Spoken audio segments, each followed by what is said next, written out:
and gentlemen, it is our great pleasure to welcome all of you to the virtual stage of IEEE Region 10.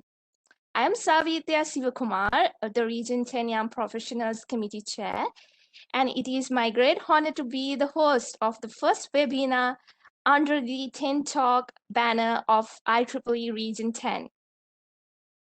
IEEE 10 Talk is a program co-organized by IEEE Region 10 Professional Activities Committee, Industry Relations Committee, Young Professionals Committee, Women in Engineering Committee, and Student Activities Committee, focusing on enhancing the awareness of current trending topics to our community. As such, the topic for today's session is innovation and funding, and I'm pretty sure that you all find the session today informative and rewarding because we have a very knowledgeable speaker with us today, Mr. Murali Bukkapatnam, founder and CEO of Volksy Technologies. So today, Mr. Murali will be presenting to all of us about the importance of empowering the post-COVID-19 innovation ecosystem with regards to the lessons we have learned through the COVID-19 pandemic, focusing on accelerating a self-reliant economy. Before we move on to today's session, I would like to do some important ground rule announcement to all of you. All our attendees are muted on entry and you're not allowed to unmute. You're welcome to introduce yourself on the chat window. If you have any questions or comments, please use our chat feature and please make sure to send your question and comments to all participants. And we'll try our best to address all your questions today. Please also make sure that the session today is being recorded and streamed live via IEEE Region 10 Facebook page. Further ado, let me welcome our Honorable IEEE Region 10 Director to officially inaugurate the 10 Talk program. Deepak sir, over to you.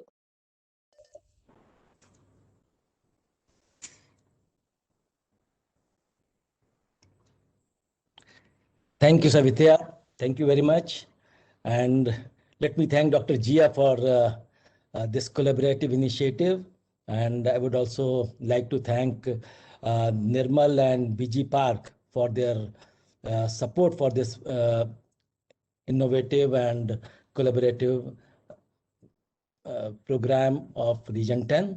In fact, when we were discussing about the Region 10's thrust areas and priorities for 21-22, we all agreed that there lies a big strength in collaboration rather than in isolation, especially when we talk about student activities and WI and young professionals. The benefits of IEEE resources for members may increase many folds by collaborating with technical professional industry activities. We all agreed upon that. Thank you, Prakash. Thank you, Sanjay. And thank you, Jennifer. And thank you, Emi-san from WI, Savitya and Varnika for this great initiative of collaboration and coming out with the concept of this webinar series. Just a minute.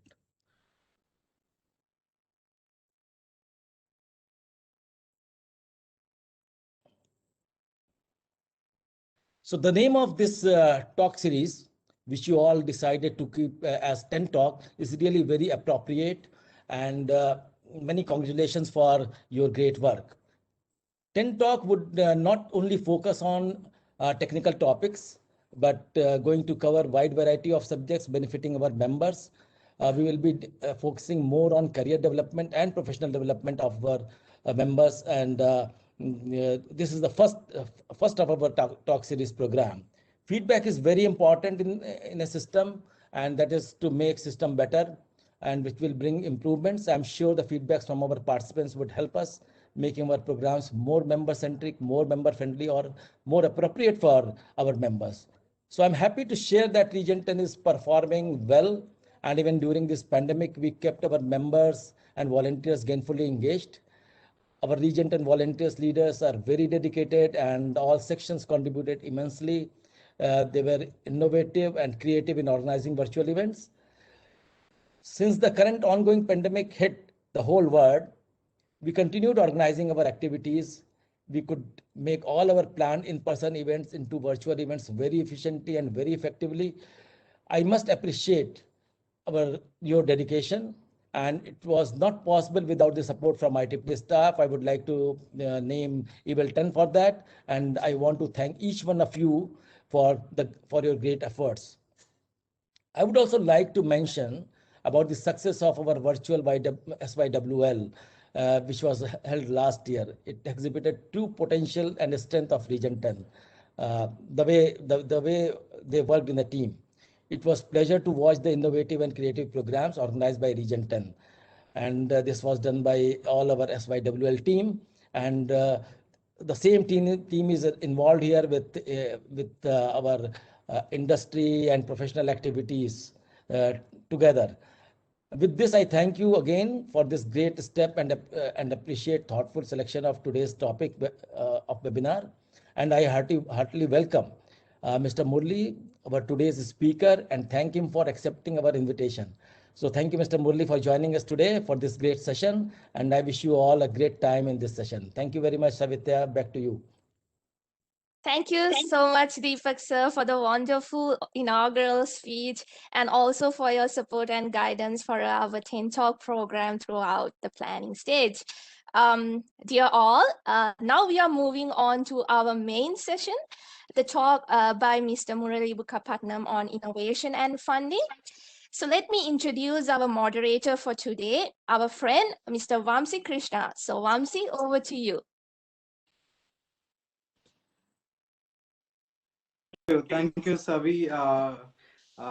Firstly, congratulations to the entire team on putting up this Name It Professional Activities Committee, Industry Relations Committee, Young Professionals, Y and Student Activities Committee. It is my pleasure and an honor to introduce our speaker for today, Mr. Murali Bukkapatnam.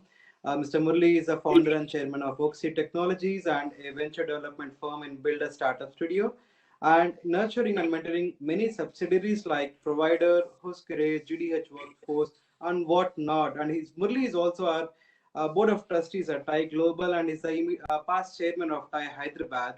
And I mean, if I have to keep saying about Mr. Murali, it goes on for the day. I want to make sure his time is available so that he can speak more of with you, but I'll be helping you all, the audience, by taking up your questions and putting the right questions to Mr. Murali. Murali sir, good morning. Thank you so much for accepting the invitation on your busy day. Over to you all to now. Good morning, Vamshi. Thank you so much. So, Savitya, can I got the, just give me 1 second.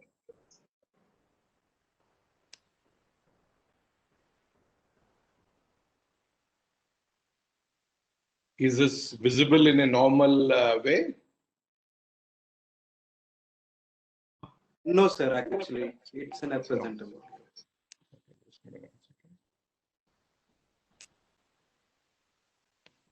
Yes, now it is. Good morning, everyone. Vamshi, thank you so much for extending invitation for your, I guess, inaugural series. Deepak ji, thank you so much for your wonderful words, recognizing each and every volunteer of your organization. All these organizations thrive on the backbone and the sweat and tears of the volunteers. So it was very humbling to see that you recognizing each and every one. Savitya, thank you so much. I know it has not been quite easy for you to coordinate with me and my team with respect to the timings, with respect to getting the thesis, theme, everything ready. I'm in general a very unorganized or a disorganized entrepreneur. I guess we all entrepreneurs are in some sense in that way, right? So when you and Vamshi asked me to talk about the innovation and funding, especially after the COVID-19 or during this COVID-19 pandemic, so I was trying to think what what could be the appropriate way I can title this, right? And suddenly I was watching college basketball, US college basketball, and then I saw this woman coach who got the upset victory over UConn, University of Connecticut, which is a premier team. So I said, yeah, that's how we all innovators, entrepreneurs have to get our upset victories, right? And what was her way of getting that? She was quite calm, cool, and collected. So I said, okay, can we all, the entrepreneurs, the innovators, be calm, cool, and collected to get the necessary innovations, the necessary funding, necessary growth strategies to move forward, right? So which takes me back to a favorite quote by one of the most recognized U.S. presidents in the history, John F. Kennedy, right? When written in Chinese, the word crisis is composed of two characters, right? One represents the danger, and the other represents the opportunity, right? In the way in which we are right now, we were or we are still in that dangerous situation.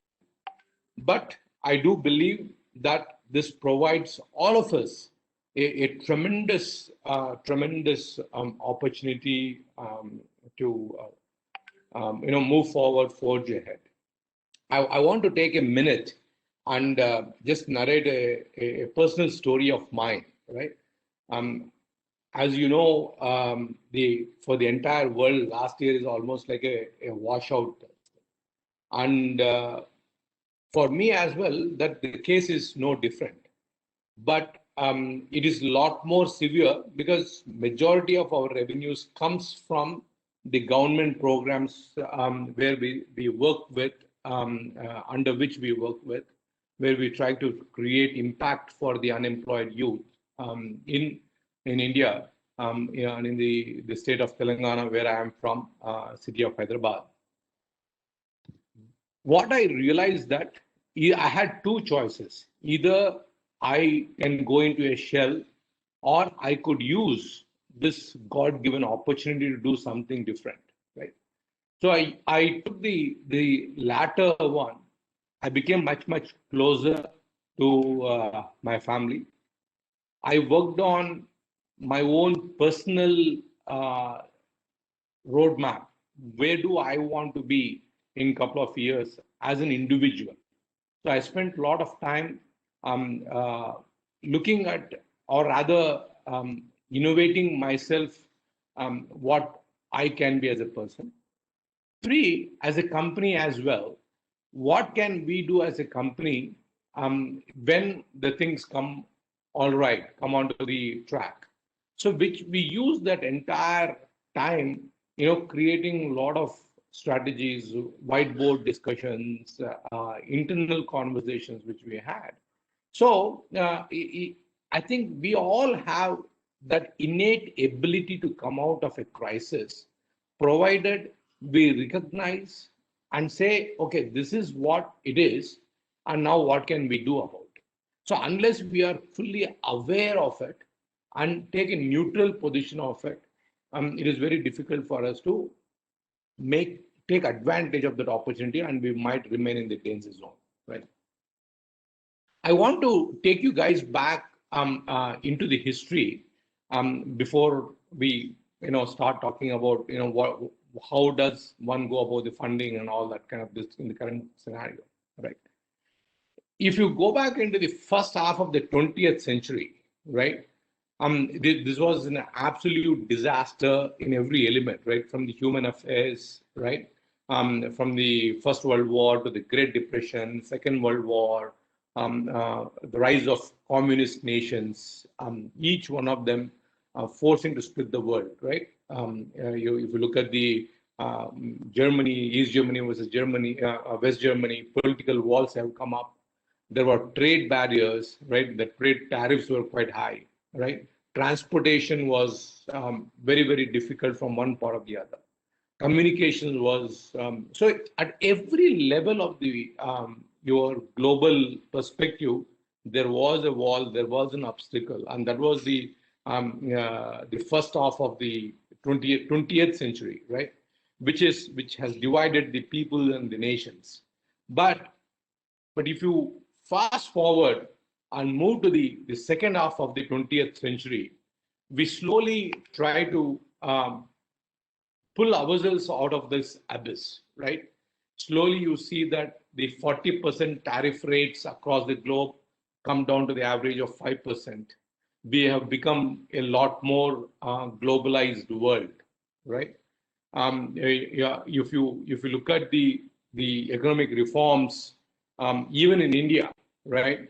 When the late Prime Minister P.V. Narasimha Rao ushered, so from a country which was pawning the gold for its reserves to a country which created millions of jobs and lifted millions of people out of their poverty, right? One of the most highly satisfying poverty elevation scheme any government could undertake, next to China itself. So after General Mao died, right, I mean, the amount of liberalization which took place in China, the amount of exports, I mean, I think they did a 300 or 400 billion dollars of export in a matter of 20 years or something, just to the US alone, right?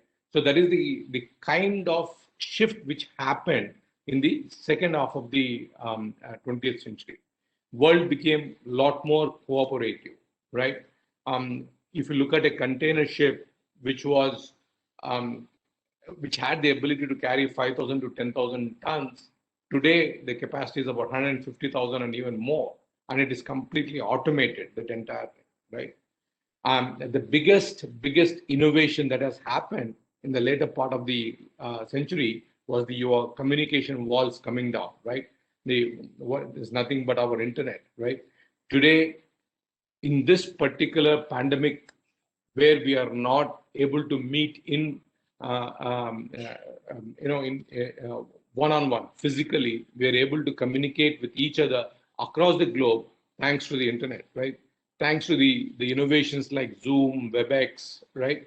GoToMeetings, which have helped us communicate as if we are sitting across the room and able to communicate and talk, right? I saw people joining in this today's audience from Philippines, Pakistan, right?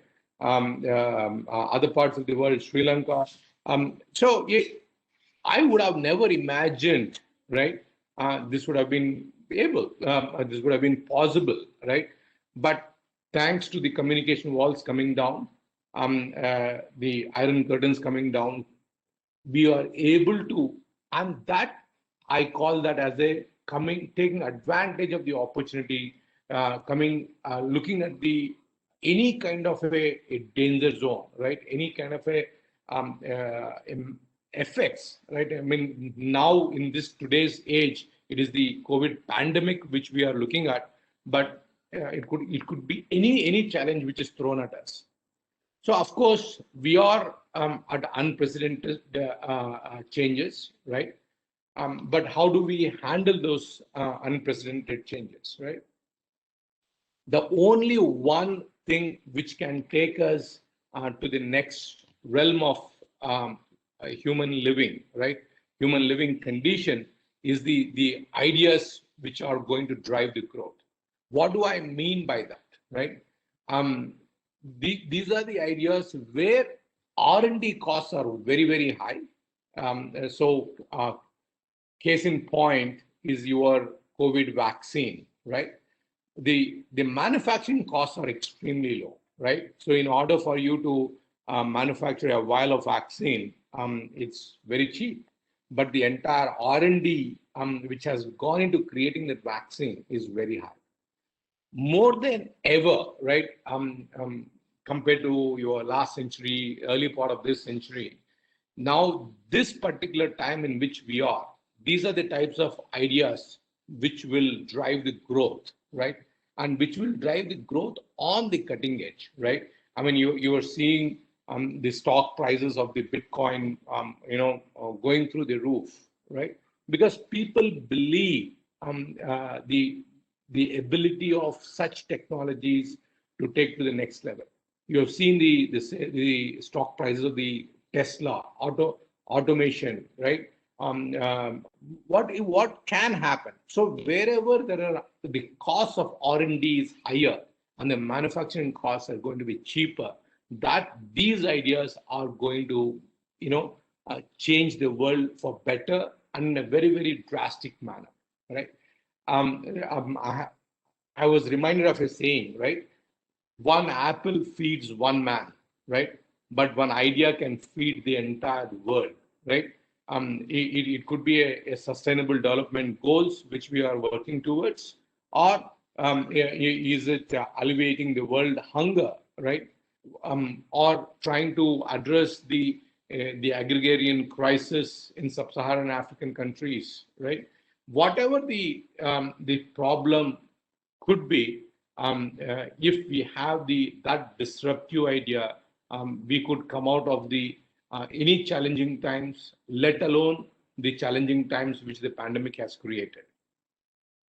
But what is new, right, is the greater function of these ideas are going to drive the growth even more than ever before because of the globalization aspect of it, right? If you are following the news, today a country like India has been able to export, millions of dosages of vaccine to the other parts of the world, right? That's because of this globalization, because of the trade barriers coming down, right? Where the communication walls have come tumbling down. So this is why you're going to see the increase in growth more than ever before, right? So I know it is not so much of interactive session where I would have asked you all a question, but if I were to ask a question, would you rather choose a particular disease, which is there are two diseases, one is a common disease and one is a rare disease. Both of them have the same effects, right? And if you were to choose one of them, what would you choose, right? And invariably, right, all of us will choose the answer as a common disease, right? The reason behind that answer is the incentives that go with that common disease, right? Whether the cost of production is the same for the not so common, a rare disease versus a common disease is because of the revenues are much greater for the drugs that treat millions of people, right? The incentives are much more different, right? Larger market saves lives. So in this case, misery truly does love company, right? So that is the whole idea of how we would want to choose a common disease rather than a rare disease, right? So that's the answer which I have when it comes to the innovation and all this, right? So if the question is that if larger markets increase the incentive to produce new ideas, how do we maximize that incentives, right?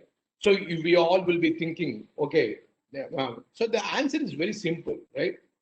It is by having one world, one market. So whatever the solution which we are trying to create, we have to treat that entire world is our market. If we can create that one idea, which is meant to be shared across the boundaries, then you are creating that incentive for the larger markets. So now the second question, a follow-on question will come out. Okay, if there is a one idea, one world, one market, how else can we create these new ideas, right? how do we go about creating the new ideas, right? So these new ideas are the people, it comes from the people like you and me, right? All of us who are in the audience today, the artists, the innovators, many of the people who you have seen, who we are seeing today in the audience, right? So that's the kind of people collaboration which we will be looking forward to generate these ideas, right? So now, when I'm saying that, okay, these are the people who are going to create these ideas, then how are we looking for, how are we addressing the issue of innovation itself, right? So what does the innovation mean in general, right? That would be, I would say adapting to the, adapting to the customer needs. In this case, for example, Zoom, right? It has completely changed. I know, I understand that we are using WebEx today, but it is the same engineers who used to work for Cisco. They said, okay, it requires a bit of innovation when it comes to video transmission, video conferencing.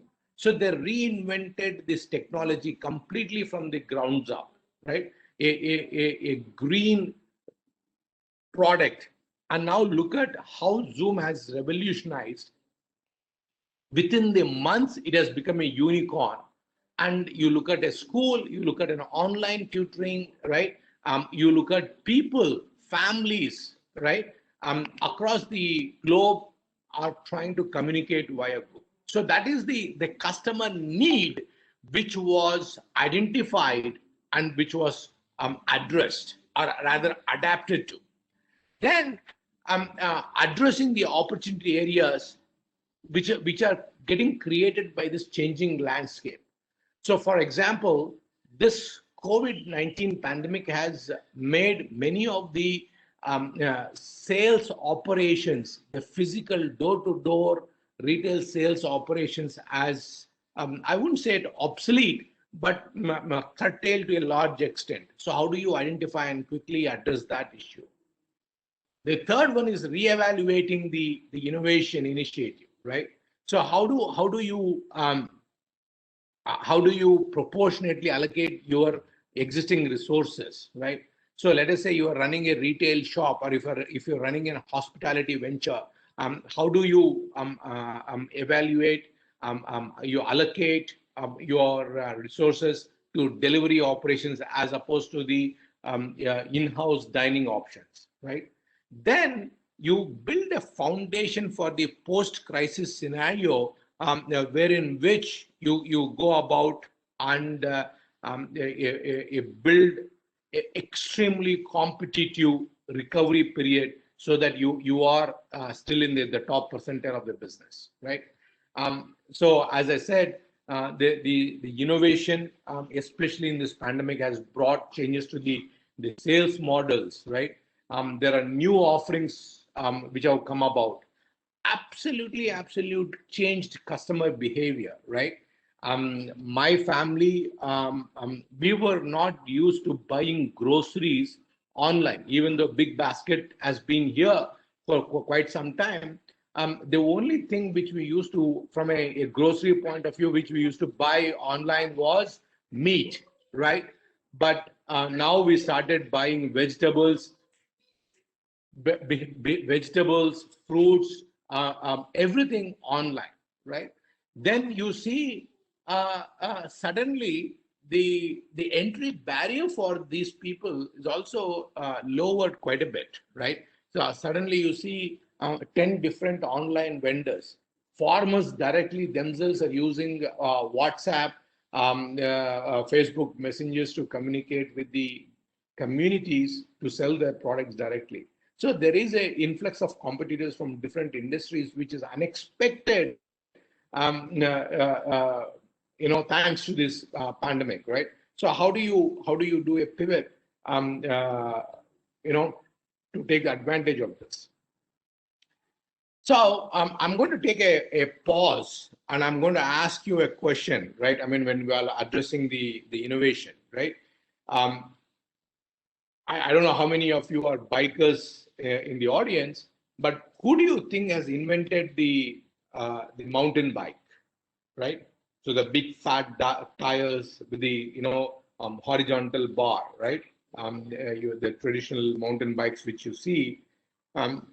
The traditional answer would have been, oh, a company which has lots and lots of money in their R&D would have come out with that bike.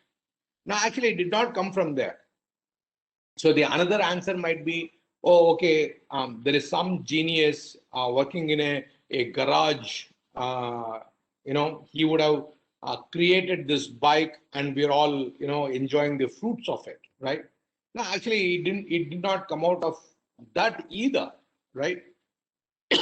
So now you all are wondering, so if that is the case, so where is it now coming from?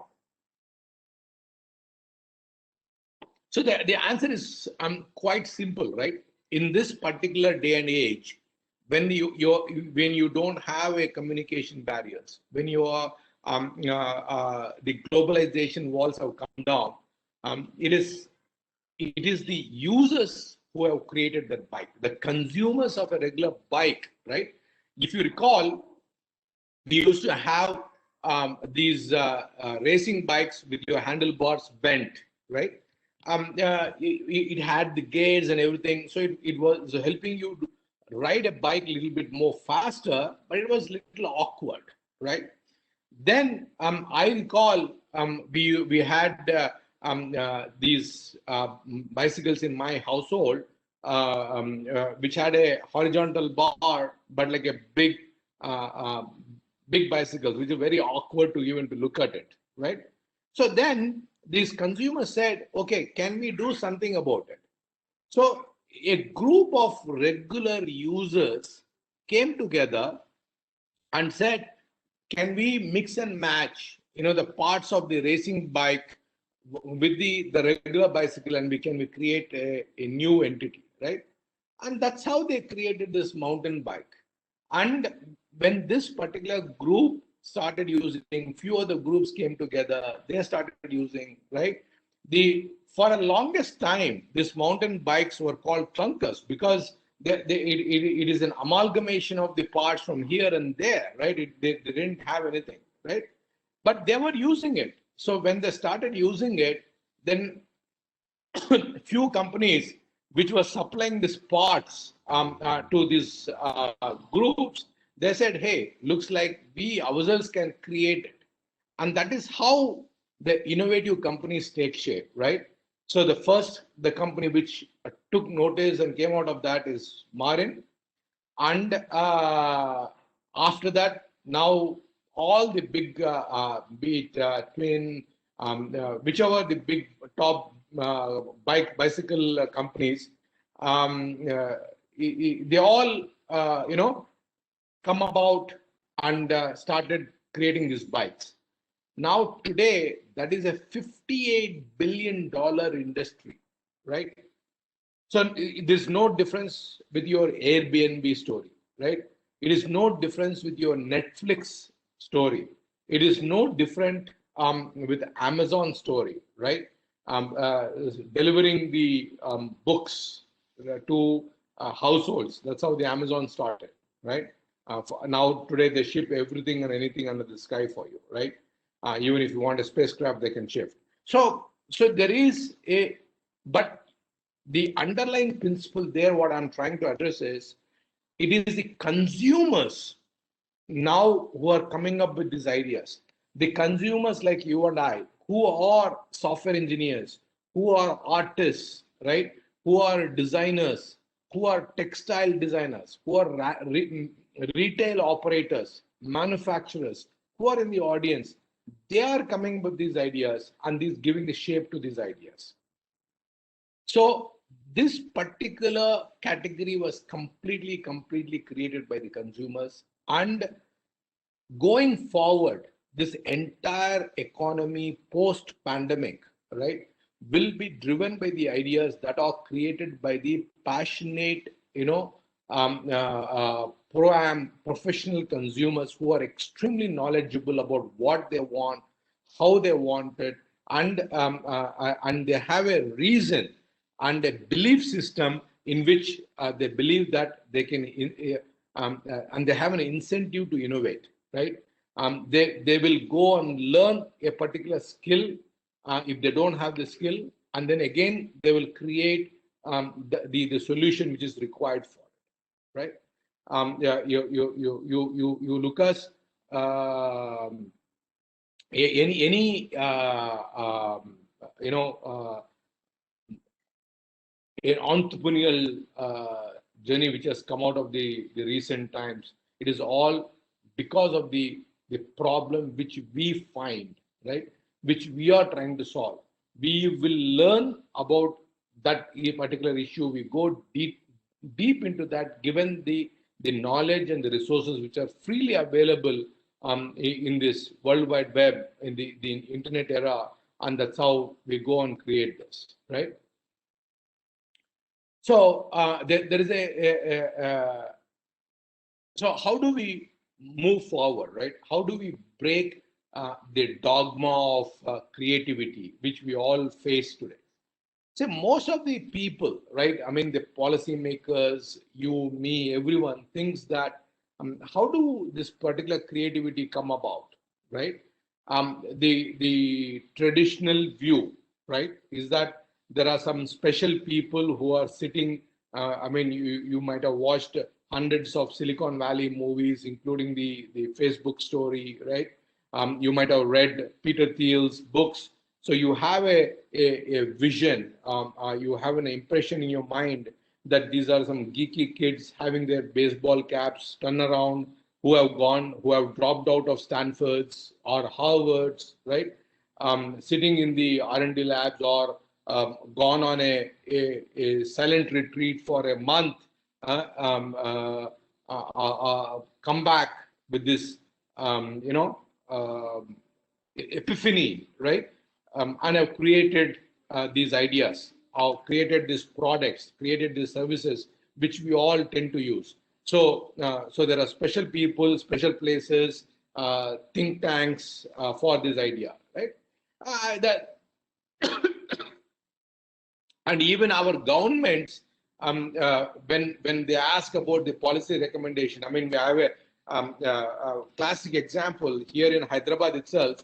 We have a place called T-Hub, right, where policymakers have created so that the special people can go congregate and create these ideas, right?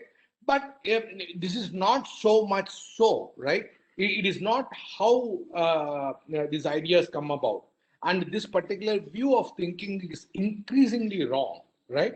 While it was wrong to begin with, but it is becoming a lot more,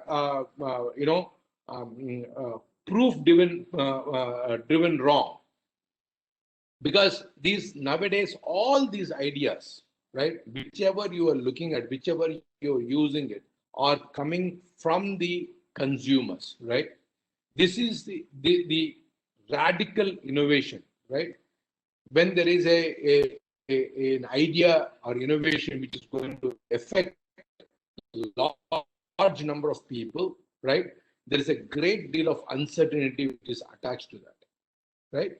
But remember, the payoff of that particular innovation is the highest when the uncertainty is the highest, right? And that vis-a-vis is the radical innovation. So we all can, try to innovate how we operate in our own little way, or do a crowdsourcing mechanism, given that we all are connected on the Facebook groups, Telegram groups, LinkedIn groups, right? There is a free flow of information, free flow of ideas, a free flow of exchanging of ideas. Even today's this particular seminar is one such incentive, right? One such idea where we all can be innovative, right? While I am talking, but I'm pretty sure we all will be collaborating in some sense or the other later on, right? There could be one small a spark of an idea which we all can, discuss, whiteboard it, and maybe it is the birth of a $1 billion payoff, right? It could be that radical innovation. So such events propagate these kind of thinking, right? Innovation, right, is sector agnostic, right? If someone were to say, oh, innovation only happens in software field, no, I mean, innovation happens in life sciences. You have seen today, be it AstraZeneca, be it Pfizer, right, be it Bharat Biotech, right, our own Hyderabad company, which have innovated in creating the vaccine for the COVID-19 pandemic, right? You look at the software, right? Be it Salesforce, right? Be it Tableau, right? Be it Slack, right? Be it Asana, right? How they have innovated right from your waterfall project management tools all the way to your CRM, ERP systems, right? You look at your health and fitness, right? Peloton bikes. I'm sure many of you are aware of it. How they have revolutionized, how they innovated. They brought your traditional bike and the Spotify together and created this huge $1 billion industry catering to the needs of health and fitness. So the same thing applies for hardware, electronics, energy, robotics. I mean, the other day I was watching Boston Dynamics robotic video, right? In probably in 10, 15 years, all our healthcare and home care needs will be taken care by robots, who is going to help us with the medicines, take us for the walks, clean our beds, or what all is required. So robotics is changing the entire industry in 10, 15 years, how you look at it. So innovation need not be a sector specific, and it is sector agnostic, and it is a lot more given the pandemic, the times which we are going through right now, right? I'm going to give you a few examples, right? There is a company called Active-Aided Orthotics. I don't know how many of you are aware of it. So it is two biomedical engineers who came together, a simple idea, simple innovation of correcting the posture of the user, right? I mean, when we all sit in the chair, we are bending left, right, and center. Our posture is not right. Which is giving rise to our lower back, upper back problems, your wrist problems, right? When you're exercising, when you're running. So they're just simple biomedical engineer students with a doctor, an orthopedician. They came together, created this company. So simple innovation, great idea, great usage. Doing extremely well. They even got an exit, right? The another one, if you look at it, again, a using of existing infrastructure, but how do you take advantage of it, right? Broadband over power lines. In India, Google had tied up with the Indian Railways to take advantage of the RailTel, which has the largest broadband coverage across the length and breadth of India, right? They're able to create the Wi-Fi spots, right? So the new methods, new innovations is going to be extremely cost effective and also be extra revenue generating for the existing infrastructures. Similarly, you can think about hotels, right? Co-inspired living habitats, right? You look at so many other challenges which are happening. There is another company called Deep Local. I'm giving you an example from a advertising and marketing, a creative side of it, right? People might think, oh, innovation happens only in this, which are technologically dependent industries, right? So these people have given a platform that links both digital and physical worlds, right? Which have used which have taken advantage of World Cups and Tour de France, and connect both physical and virtual worlds to provide location-based advertising and marketing campaigns. So the history, right, has proven to us that any time, right, a company invests through a crisis, right, they outperform their peers, right? I mean, and hence you see a lot of intelligent companies spend a lot more money during a crisis while they're sitting on the sidelines during the normal times. So that shows their resilience, they shows their aptitude, and we also as consumers, as individual innovators, entrepreneurs, we should take advantage of this crisis and move forward to create that opportunities for others, right? So what are the essential elements? There are 8 elements which we could look at, right? The aspire, choose, discover, evolve, accelerate, scale, extend, and mobilize. These are a boilerplate template for you all, but that just gives you a index or a lens through which you can look how you can take advantage of the innovation which you're going to create during the COVID-19 pandemic, right? So they see whenever you're trying to discover, right, the market context during a crisis is extremely dynamic, right?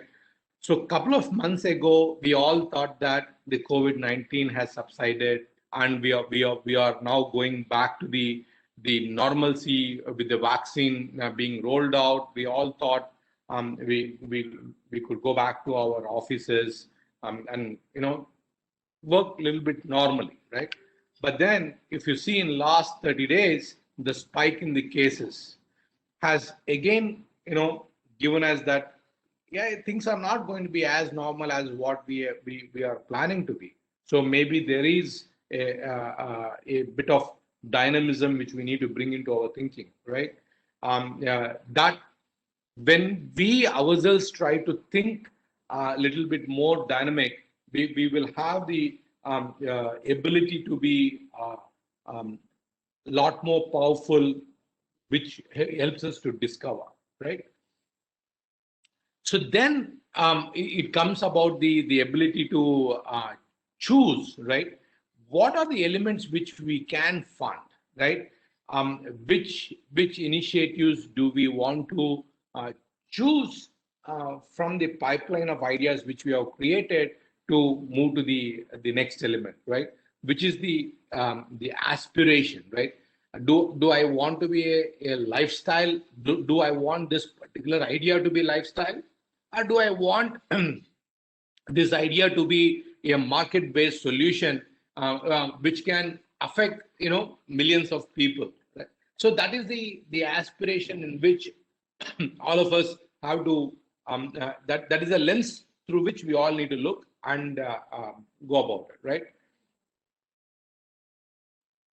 In this particular scenario, there is an untapped potential of Indian youngsters. So I've taken this in the context of India. Pardon me for that. But through the various funding opportunities and the contests that the government of India is creating, right? I'm just listing out a few of the examples which have which were made possible because of this, right? One is the affordable diagnostic kits. There's a company called Bion, a biotech startup of Bangalore, right? They've created, right, extremely affordable diagnostic kit, which will give you the result within a 5 to 10 minute time zone, right? Then a bag wall as ventilators, right? My own Hyderabad institution, IIT Hyderabad, right? Came up with a very similar design from an electrical source, and like a car battery, very cheap, innovative design, right?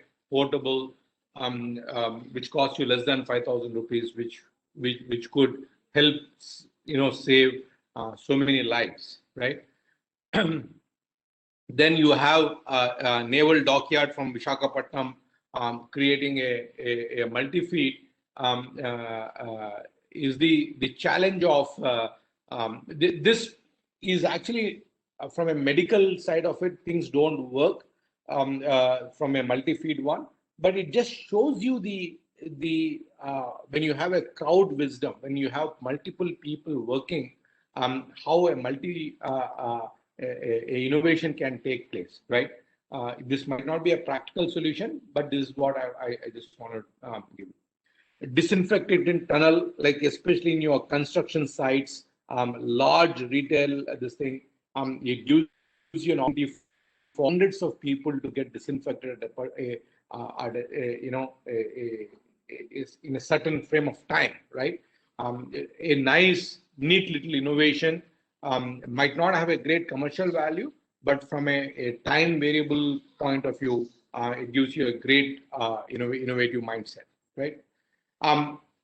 Most of us who are traveling nowadays within India, you are almost mandated to use this Arogya Setu app, right? This is an innovation which came out of the crisis, now has become a second nature. Even if you are trying to take the COVID vaccine, your vaccination records are all in the Arogya Setu app. So a small innovation, which goes back to your Aadhaar card, right? What we famously called as the India Stack. That entire innovation has changed how India's fintech economy has changed.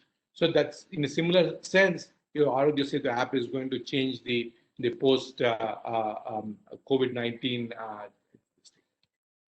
I want to go back to a few more examples where we thought some companies might have been dead, but how they are working on this innovation, right?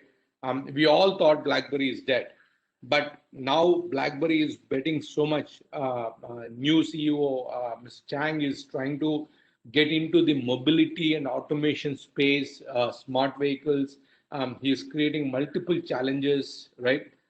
He has created an innovation fund. So all the people, whoever is in this particular space of automation, mobility, can look up the Blackberry innovation fund, see if they can get accepted, and see if some of those innovations can take place, right? If you are into blockchain, I see that there's a lot more innovation which has to happen in the blockchain. There is a 500,000 grant available from Bluesel to create multiple products, multiple solutions across the various sectors using blockchain technologies. So something which you guys can take a look at it, right? So before we get into the Q&A part of the presentation, I thought I just wanted to tell you, whichever part of the world you are, right? Could be Philippines, could be Pakistan, Sri Lanka, India, US, wherever. Our research institutes are endowed with the extremely talented, young, bright minds, right? But they're all somehow constrained with the funding opportunities, right? But given that we are in an economy of knowledge, a crowdsourcing economy, if the collaborations between the public and research institutes can take place, right? I think the dependency of these innovations will come down. And right now, I see a lot of MNCs are trying to do corporate innovations, right? There is a intra entrepreneurial initiatives which are happening to create that kind of an ecosystem to take the crowdsourced ideas and commercialize those ideas. So that's where I see that innovation is happening, and this is going to be a lot more prevalent now in this year and the coming year post pandemic. It just because world has seen what can happen with one small disaster, right? One small incident. So they would want to protect themselves from such future. So innovation is going to be very, very key. Innovation is going to be crowdsourced. Innovation is going to come from people like you and I sitting in our own households. It is not going to come from the baseball caps turned upside down or the sideways, sipping kombucha teas, going on a 10-day silent retreats anymore. It is going to be from the consumers like you and I. It is going to be coming from the normal people like you and I, where hopefully will create everlasting impacts. Thank you so much. I hope I've been able to shed some light, share some of my experiences being in the entrepreneurial ecosystem. If there are any specific questions, any specific examples which I can narrate from my own experience, I will be more than happy to do so. So Vamsi, all yours. Yes. Oh, I mean, sir, I heard a lot many times from you, but this looked like to me a proper MBA class to me, where I have to focus on the first day of my class. I didn't miss a slide. I'm sure most of them, anybody didn't miss their slides. And I mean, it really went on so well for me. Even I was like, okay, I can do this as well. So I'll start with some basic questions. I think this might come from our audience also. One is that, what is the first, how do I innovate? What should I start innovating with? See, Vamshi, lot of us, right? We think that innovation is a something alien to us, right? Now, I'll give you a very small example. We innovate each and every day. When you leave from your home and to reach your office, you innovate the best route, right? Most of the time, you don't take the same route because you want to reach your office 2 minutes earlier, right, than the previous day. So you're taking the existing idea or existing solution, and how do you make little bit more productive is what innovation is all about. It is not about creating something completely new or out of context, but I already have a screwdriver. Can I make this screwdriver little better, right? I have a electric switch. Can I make the switch better? I have a router at home. Can I make the router lot more efficient, where my Wi-Fi signal is lot more stable, right? Can I have a router which streams my Netflix movie a lot faster without any glitches? So these are all innovations which are happening, and this is how you will innovate, right? I'll go back to my favorite example of F&B, right? Can I make this one small dosa, right, little better? Can I make my brownie lot more gooier and a lot more chocolatey? That is innovation. Keeping the taste and keeping the main ingredients intact. Oh, sir, another question. This is about failing at the innovation. I mean, in my personal context, I interact more with students of TY, young entrepreneurs and all. So, I mean, I also been part of many of the IEEE groups where people start speaking about the projects where they want to help the solutions. Like, for example, last year, as a part of the SYWL Congress, which Deepak sir was quoting, we had a special talk. I had a privilege to moderate that session again, where students came up with innovative ideas that could tackle the COVID situations, right? So what if I'm failing it? How do I define that? I'm going to fail at this. I mean, if there is something called failure and a rule book, where should I see that failure as? Yeah, so see, we don't look at the failure as anything but a reiterative process of, see, I'm sure most of us as kids were in a chemical lab trying to experiment one thing or the other, right? We all have to go back and become those children who are not afraid of that failure, not afraid of that experiment not giving the results as we anticipated, right? So the more and more we become the children of curiosity, right? You don't consider that as a failure. See, failure is a word which these adults have created in the nomenclature and created this psychological fear. But we all, as innovators and entrepreneurs, we have to come out of that particular psyche and be very, very free about it. Okay. Sir, this question is particularly more towards the educational institutions, and now that we have so many incubators, accelerators coming out of universities and all.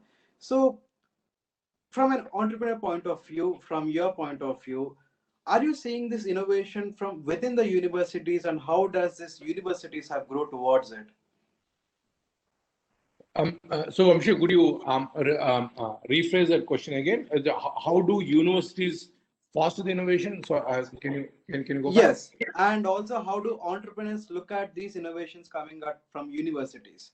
Because I'm speaking in terms of the funding also, because there might be a chance these entrepreneurs or investors might look at funding at these innovations coming from universities, right? Yeah. Correct. So, I mean, see, as I concluded, my last slide was that now it is a time for the educational institutions, research organizations, they all have to collaborate together while they are trying to innovate. So, for example, I'll give you IIT Hyderabad had created one of the students and the professors together have created a solution for the uninterrupted power supply, right? So that is how we all have to look at and collaborate with the. See, you have decades of experience, decades of research, knowledge, undisputable knowledge in the form of professors, right? Then you have enthusiasm, energy in the form of students. How can we combine the past experience of knowledge and the research and with the today's experience of enthusiasm and social research which these people are capable of by going to the LinkedIns, Instagrams of the world, and combine these two to make things happen for the better world. So that is how I would look at it. Sir, last two questions from my side. I almost took all the questions from the audience, but I also have a rapid fire kind of a questions to you. But before that, I just want to ask one question. One is that, what is a good time to innovate? I mean, do we have specific time that no, you have to innovate now? If not, so do you have something like this? Best time is now. Best time is, I mean, I mean, I'll just a simple question, Vamshi. I mean, can we innovate the way this particular seminar is conducted? How do we innovate so that we make it a lot more physical, right? Both physical and online, right? How do we create lot more interaction between the speaker and the audience? So the innovation. So one of the engineers who is sitting here maybe can look at it and say, no, maybe I'll take this problem and go and create a solution. That is the innovation for me. So innovation starts now. Yeah. And sir, just to add on to it, why should I innovate? I mean, like you innovated a lot of companies, you started a lot of companies, and you created a workforce, you created opportunities. So this also a question must rise, right? Why should I even innovate? I could also go. No, you're absolutely right. You're absolutely right. And innovation is not for everyone. And entrepreneurship is not for everyone. See, there are people who are okay with the status quo, right? See, you see people who will drive every day from Tarnaka to High-Tech City, the same road. They don't even want to venture in taking the other roads, right? They're okay in a stable environment. You will see people who are working for the same company for 20, 30 years, right? So the innovation is not for them. So innovation is for that 1% or 2% of the population who are trying to be the trailblazers, right? Again, I'll go back to giving the example. If chutneys did not innovate steam dosa, do you think we would have had steam dosa today in Hyderabad? I don't think we would have. So it is a very simple innovation about eating, which we do on a daily basis. But some chef has taken a step and innovated, right? And if you go back to the Italian cuisine, some chef had innovated to create a ravioli and made stuffed cheese into this thing. So if that innovation did not happen, probably we did not have the ravioli, right? So same thing. So innovation happens across this thing, right? If you go back today, we see T-shirts, right? Undershirts. It is an innovation which has happened from the word banyan, right? So if you go back to our own Indian traditions, people who are traders, they used to use this linen cloth, right, with a pocket to sit in the hot desert kind of an environment to help them have a breathable material. That innovation took place, and now today everyone across the globe has an undergarment. So India, majority of us still call it as a banyan. Yes.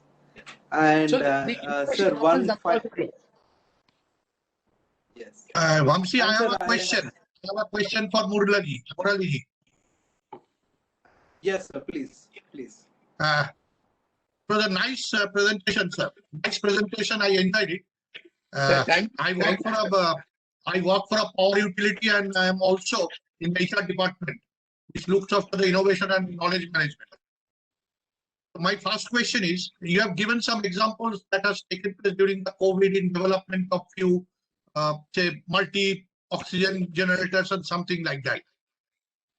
And at last you said, you mentioned that I have a screwdriver. How can I make it better? So where is the fine thin line which demarcates an innovation and a Kaizen? That is the question that I do have. Secondly, what Vamsi was asking, why should I innovate? Yes, you can. Yeah, sir. I missed it. What is the fine line demarking between the innovation and what is the question? Kaizen. K-A-I-Z-E-N. Kaizen. On Okay. one product. Kaizen. Okay. Yeah. Kaizen, yes. So, yeah. Let me, as I answer to Vamshi, let me take your second question first. Why do I innovate? Because there are certain set of people who cannot sit calmly, right? They always want to make things better, right? Always, right? You as a professor, you are trying to teach your kids, you always innovate in creating a better content for them so that they can learn better here. So the content which you have taught in 1992 is different with the content which you are teaching them in 2002 or 2021. You have innovated yourself in how you teach. So that is a prime reason why one should innovate, right? Now, the thin line between innovation and a Kaizen, right? So I wouldn't know what where is that thin line, right? To be quite honest with you, because I think that both of them intersect. See, the intersect from a process point of view.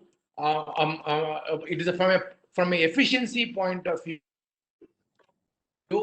Both of them intersect. But the word Kaizen is a lot more applicable from the services side of it, right? And we use innovation from a product point of view, right? So, but from me, both of them are creating efficiencies, right? So, in other words, we might be able to create a Six Sigma certification without creating innovation, but just going through a regular process, but a lot more efficient way. But I not always innovation, but innovation is always Kaizen. So I don't know if I answered the question. Yes, that's true. I would just add one more. What you have said is a product innovation and a process innovation. What you have said is product innovation and Kaizen is a process efficiency. Innovation. Kaizen is a process innovation. Yes. So you innovate less of innovation, high of efficiency. Because of the efficiency, innovation comes through it. Yes. Go ahead. And in the interest and of secondly, time, Vamsi asked, why should I innovate? I have one answer to it. That may sound a bit funny. If you are in danger, if your situation is not that good, you are in red, your organization, you are bound to innovate, you are bound to develop something new to come out of the red into the green. I've just given one example to it. Because I work for an industry, power industry, late 1998, 99 to 2004, when there were some disputes with tariff and other things, my company, which was in the green or in the black, went to the red, and the losses accounted for almost 400 crores. So our MD CEO, he called all of us. We had a big meeting, and he said that, listen, we are flying at a level of 30,000 feet, and my aircraft has run out of fuel. So you have to innovate. How without fuel, I safely land my aircraft on the runway of the nearest airport. That you have to find out. So he found out some few working teams, and the team started working. Within 6 months to 1 year, the company came out of the red and went into the black. So unless the requirement is there, unless you are in danger, you will never innovate. If you are sitting idle with all your happiness and everything, with a smile, you will never innovate. Am I right, Murali? Yeah, you are right. But at the same time, some people can be passionate about innovating. So both the cases. And the team that we formed, you have to have the people who are passionate about innovation. And Yes, from right. there onwards, now we are having innovations. We are having budget yearly approximately 25 lakh to 30 lakh. And we offer pilot projects to be done for innovation. And those projects are extended both vertically and in organization. I hope all the attendees are taking note of it and they take advantage of your grants, and some wonderful innovations will come through your this thing in the coming days. Vamshi, all Yes, yes, sir. And also, yes, sir. In the interest of time, I have one question from Deepak sir, and I have a three rapid fire question. Thank you so much. I appreciate it. And in the interest of time, Deepak sir, I see you have a question and you have raised your hand. In fact, Vamsi, I don't have any question. I have a comment. In fact, I agree with Sanjay ji to great extent that necessity gives birth to innovation. To great extent. Necessity is the mother of innovation. Absolutely. Yes, Necessity is the mother of innovation. Right. So, Murali ji, it was really a great session. In fact, and I'm sure our participants might be having many takeaways from your session, and you nicely explained many things based on your own experience. So what I really want to share with you, and would like to say that what I take as the takeaway from you, and you nicely told that we should not be afraid of any uncertainty. Uncertainty should not give us any kind of fearfulness. So I really like that if uncertainty is highest, the payoff is highest. And radical innovation you mentioned. Thank you very much, Muraliji, and I really appreciate your session. Deepak, thank you so much. Much indebted to your nice comments. So I think it is Franklin Roosevelt who said the most thing to fear is the fear itself. So if you are not afraid of the fear, I think we all become these great innovators. And and again, I'm going back to India from an India-centric point of view, and me being an Indian. You will see a lot more innovations which will be coming through India and Indians in the coming decades. It's just the time, the exposure which we all have been given and endowed upon for the past decades, and the culmination of those things. Hugh and sir, rapid fire round. Go ahead, Murali sir. Yeah, we know you're fond of books. So, what is the best book you suggest for starting an innovation? So, starting an innovation, I'll say, forget about innovation or entrepreneurship.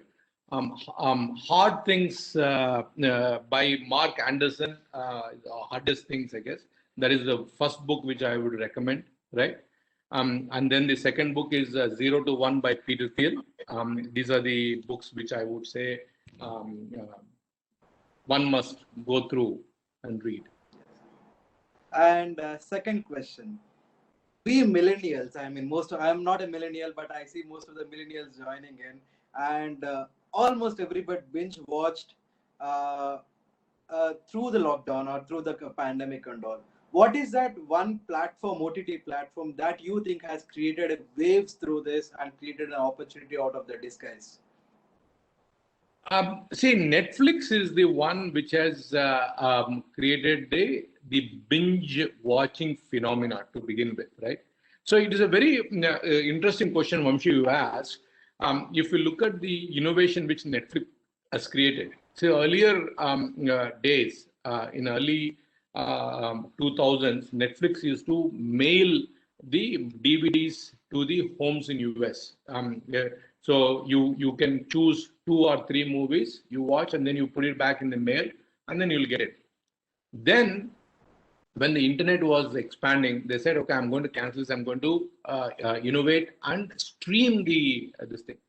Netflix stock took a tumbling down. Like people did not believe that this is going to do well. 1 year turnaround, Reed Hastings completely changed the phenomena of OTT. Then a small innovation which again took place, not as radical as the streaming, is, okay, I am watching an episode. Instead of me going back to the menu and choosing the second episode, he just gave a 3-second pause timer and automatically go to the next episode. So it allowed people just to sit there, keep watching. So that is the kind of innovation, and that is the one platform I think it just created that waves, Vamsi. Yes, and one last question. What is the best movie you would suggest to get inspired from? One movie I would recommend to get inspired is War Dogs. It's a very funny movie. It talks about how we all need to be cockroaches, especially not to be with the big guys, but there's so many scraps around which we can go make beautiful money, but also shows how one should not be greedy. So it is that movie drives home a message very, very clearly. And on a completely different topic, I get inspired by watching Godfather. And I watched Godfather quite a number of times, right? I know you only asked for one movie, but I'm going to give you third movie. It's called Inception. Inception is such a beautiful, beautiful movie. And unless you watch 2-3 times, you really don't understand. And that is, for me, it is the quintessential entrepreneurial movie, because you have to plant that idea into the, the guy who is going to invest in you. You have to plant that idea into the employees who are going to come and work for you. You have to plant that idea into the minds of advisors who are going to come and advise you, into the mentors. So it is about how do you plant an idea so beautiful, so compelling that everyone is part of that idea. I see, you have to remember, everything is an idea at one stage. It is nothing crystallized. If you go back 20 years ago, there is no Facebook. Facebook was an idea in Zuckerberg's mind. Airbnb was an idea, right? Yeah, WhatsApp was an idea. How do you take that idea? So that for me is the inception. If you can make that inception, right, you will become a greatest innovator and you will become the greatest entrepreneur. I see one question about IEEE funding IEEE funding the innovations and all. Gulam, to address your question, we have so many initiatives and incentive programs run by Region 10 and local sections, local councils, and IEEE at large. So all you need to do is keep updated yourself from all these programs, that incentive programs that come from IEEE as whole, and to take that up. Murali sir, let's last one question to bug you. I'll not take more of your time. I know you have a busy schedule. And how can you evaluate one innovative idea? I just want to take this question. How do you evaluate innovations? So, I mean, it's always a pleasure whenever you ask. You are a great soldier for the entrepreneurial ecosystem in Hyderabad. I've been working with you for several years. So it's never a problem when you ask me something, and I'm never busy for you. Saying that, the way I evaluate is that, is there a criticality which that innovation is going to solve, right? And how much of ease that particular service or product going to create, right? So you know of the famous innovator from Telangana, Malesham, what he did for his mother, right? And it has kind of revolutionized the entire handloom weaving community, right? So that for me, that is a great innovation, right? So can we think of a mechanism? So that is how, that is the lens in which I look at or I evaluate any kind of innovation. The ease, yes, it's going to solve the problem. Yes. Thank you so much, Murali sir. I mean, it was great for me. I mean, I have a lot of takeaways. Maybe I'll discuss with you offline. In the interest of time, Savitya, over to you. I hand it over back to you. I did my job. I hope I took most of the questions from all the Q&As, and for some answers which are available on Google, I really didn't take them up. I'm sorry for that, but yeah, I did my job. Thanks a lot, Vamsi. That was a great moderation. And thank you so much, Mr. Murali, for that great talk. I enjoyed every bit of it, especially on talking about the innovation moving forward from post-COVID-19. Thank you so much, Mr. Murali. And to give the official vote of thanks, I would like to call Dr. Zia Ahmed, IEEE Region 10 Vice Chair of Technical Activities. Over to you, Dr. Zia. Thank you very much, Savitya. I would like to echo Region 10 Director Deepak Mathur in thanking Mr. Bukkapatnam. It was a very informative and especially very thought-provoking presentation. A lot of things to make us think about innovation, and I'm sure our participants today will have better appreciation of innovation.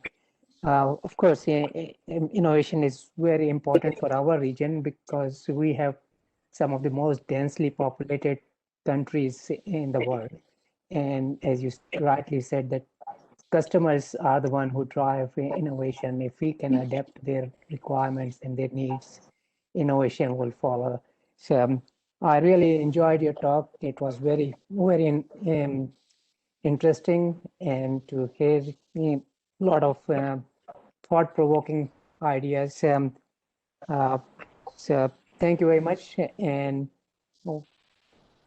as you can see on the slide, we will acknowledge your valuable time with a token of appreciation, which you will receive in the post, hopefully in next couple of weeks. And I hope you will continue to have your support, and we will have another opportunity to have a session with you again sometime.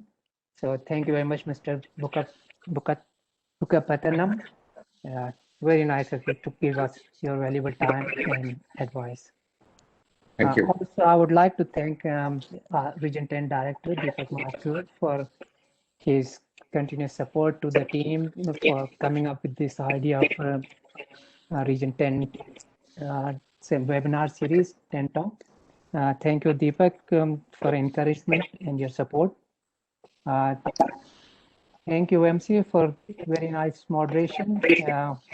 You kept the session interesting with all the questions you asked, especially about the movies and the books, which are not the traditional questions in our seminars, but it's very good to know those things as well. So thank you, MC. Very nice of you. I would also like to thank our team. This program is a collaboration between 5 different committees of the Region 10, which is Professional Activities, Industry Relation Committee, Young Professional Committee, Women in Engineering Committee, and our Student Activities Committee. You can see the coordinators on the screen. Also, Professor Takawani is our coordinator for webinars and conferences. Thank you, Professor Takao, for your support. Also, this program is backed by some very talented volunteers who have been doing all the hard work behind the scene of making it happen, organizing all the technical things. Our graphic team, Ashwant and Hisham, our technical team, Reno and Gantar and Prashant, and Dr. Hanita from Thailand, and Akila, who has been a coordinator in connecting everyone with each other and doing things and organizing everything. So thank you very much, the whole team. Thank you, Savita. I think we have gone over time, but I think it was worth listening to Mr. Murali Bukkapatnam. Thank you very much. Thank you so much, Dr. Zia. And I would also like to thank you for your leadership and initiating 10 Talk program in Region 10. To our participants, this is our first webinar, so we would like to hear your feedback and suggestions. So please scan the QR code to send us your feedback.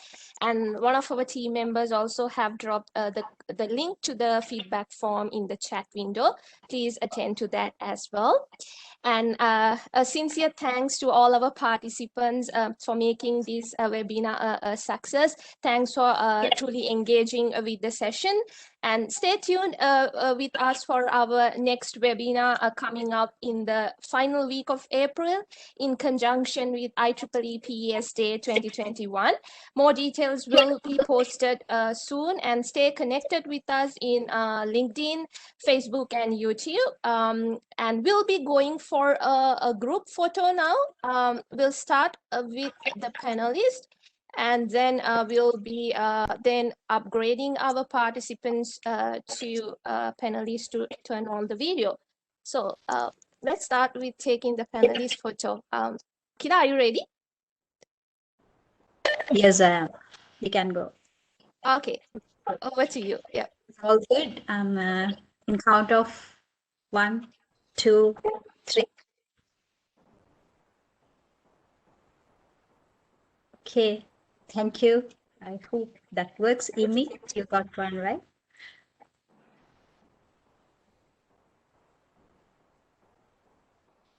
Okay. All right. So I'll upgrade the participants now.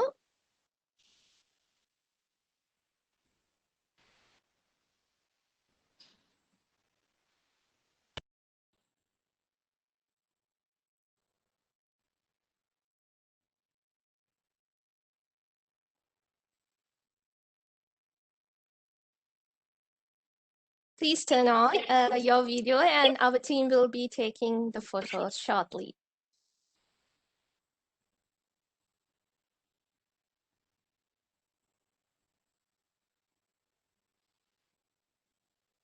Akila, you can start taking the photos.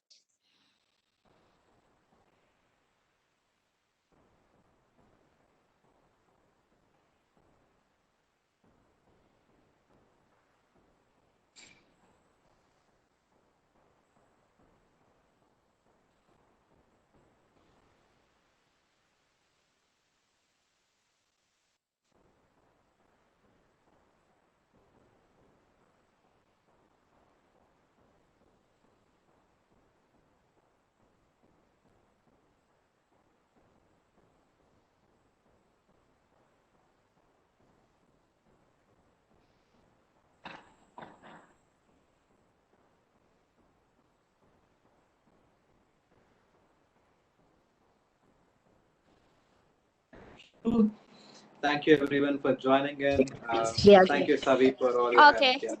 Thank you so much, Akila. Thanks a lot, Vamsi. Thanks, Mr. Murali. Thanks, team. Thanks, participants. See you guys next time in our next webinar. Have a great day. Bye-bye. Thank you.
Prashant, if you're here, can you send the feedback link in the chat? Some participants want to. Sure.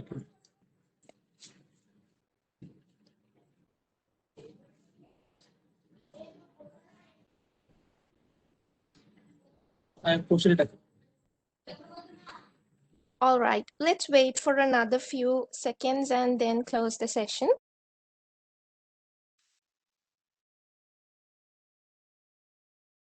Thank you so much. Thank you all.